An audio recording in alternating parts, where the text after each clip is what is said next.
देखिए तस्वीरें इस वक्त बांग्लादेश की प्रधानमंत्री शेख हसीना जिनको रिसीव करने प्रधानमंत्री नरेंद्र मोदी पहुंचे हैं। आज का दिन काफ़ी अहम है, कई सारी मुलाकातें होनी है, बैठकें होनी है, कई विषयों पर बातचीत होनी है। फिलहाल ये बेहद महत्वपूर्ण तस्वीर, भारत का पड़ोसी देश बांग्लादेश और उसके प्रधानमंत्री इस वक्त भारत दौरे पर हैं। राष्ट्रपति भवन में बांग्लादेश की प्रधानमंत्री शेख हसीना का स्वागत करने के लिए खुद वहां पर प्रधानमंत्री नरेंद्र मोदी मौजूद, उन्होंने रिसीव किया। और अब देखिए राष्ट्रपति भवन की तरफ जाती हुई शेख हसीना, जहां पर राष्ट्रपति द्रौपदी मुर्मू से उनकी मुलाकात होनी है। कई द्विपक्षीय विषयों पर भी बातचीत होगी, चर्चा होगी, बेहद महत्वपूर्ण इस समय। और जैसा कि अपने इंटरव्यू के दौरान भी उन विषयों को उन्होंने रखा था, उन विषयों के बारे में उन्होंने चर्चा भी की थी। उन विषयों पर तमाम भारत और बांग्लादेश से जुड़े जो विषय हैं, मुद्दे हैं, उन पर वो आज बातचीत करने वाली है। लेकिन उसके ठीक पहले आज देखिए आज की ये खास तस्वीर राष्ट्रपति भवन से, जहां उनको गार्ड ऑफ ऑनर दिया जा रहा है। प्रधानमंत्री मोदी ने उनका अभिवादन किया।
भारत दौरे पर बांग्लादेश की पीएम शेख हसीना हैं और भारत दौरे पर आने से पहले भारत को लेकर जो बयानात शेख हसीना के सामने आए, उसमें भारत को बांग्लादेश का सच्चा दोस्त बताया, टेस्टेड फ्रेंड बताया शेख हसीना ने।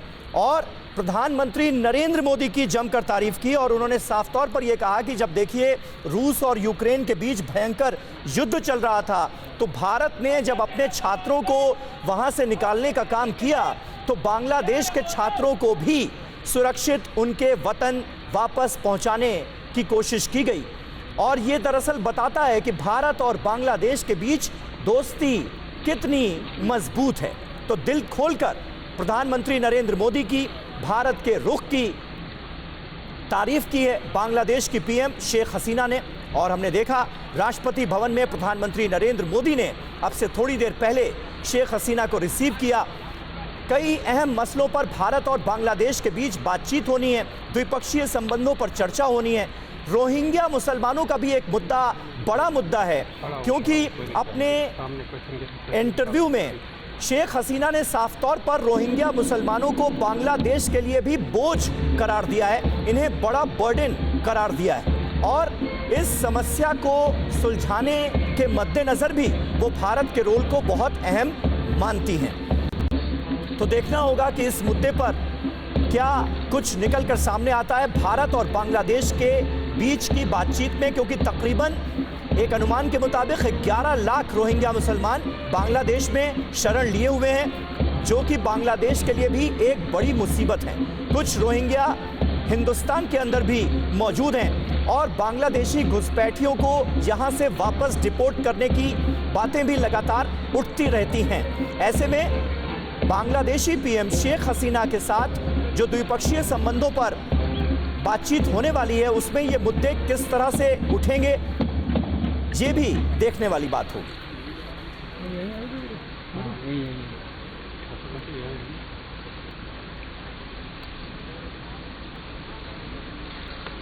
तो राष्ट्रपति भवन से ये तस्वीर हम आपको दिखा रहे थे, और जैसा कि सबीर बता भी रहे थे कि भारत और बांग्लादेश के बीच कई साझा मुद्दे हैं जिसको लेकर चर्चा होगी।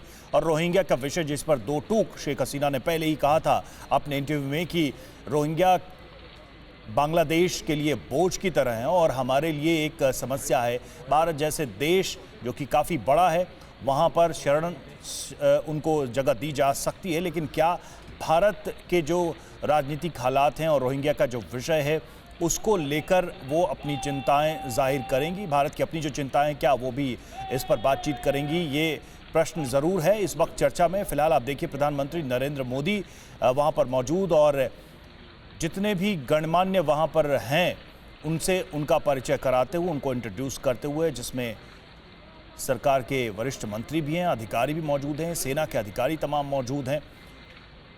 हाल के दिनों में भारत के आसपास के जितने भी पड़ोसी मित्र देश रहे हैं उनके साथ संबंधों को बेहतर बनाने की एक नई पहल भी शुरू हुई है, चाहे वो नेपाल हो, चाहे वो श्रीलंका हो, बांग्लादेश हो, क्योंकि ये जितने भी देश हैं इस वक्त वो एक अलग तरीके की आर्थिक समस्या से जूझ रहे हैं।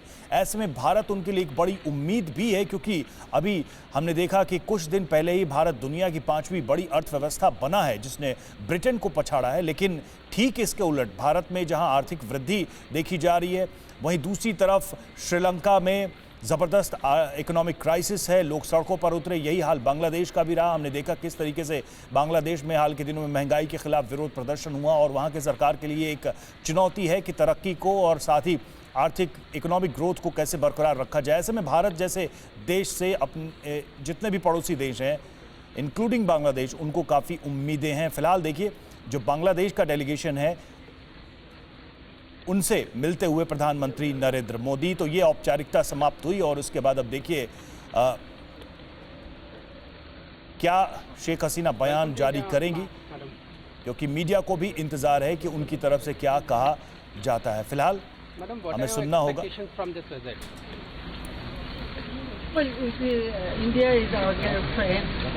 Whenever I come to India, it's a big pleasure for us, for me especially, because we always recall the contribution India has done during our liberation war.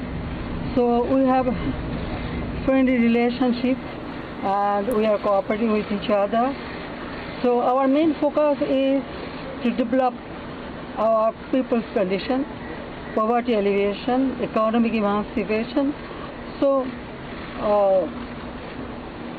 with all these issues, I feel that our two countries, we can work together so that people, not only India, Bangladesh, and also the South Asian people, they can get better life. That is our main focus. So every visit I feel that when we discuss, we are very, I hope that it will be very fruitful discussion, and our main aim to develop economically and also fulfill the basic needs of our people, that we will be able to do. With friendship, you can solve any problem. So we always do that. Thank you. तो हम हमेशा आभारी हूँ भारत के और कि हमारा देश जब स्वाधीनता और किया, जब लिबरेशन वार हुआ, तो यहाँ के लोगों ने जैसा हमारा साथ थे, सपोर्ट की, और बहुत लोग उनका जितना कंट्रीब्यूशन है, हम हमेशा इसको स्वागत करती हूँ और हम रियली आभारी हूँ।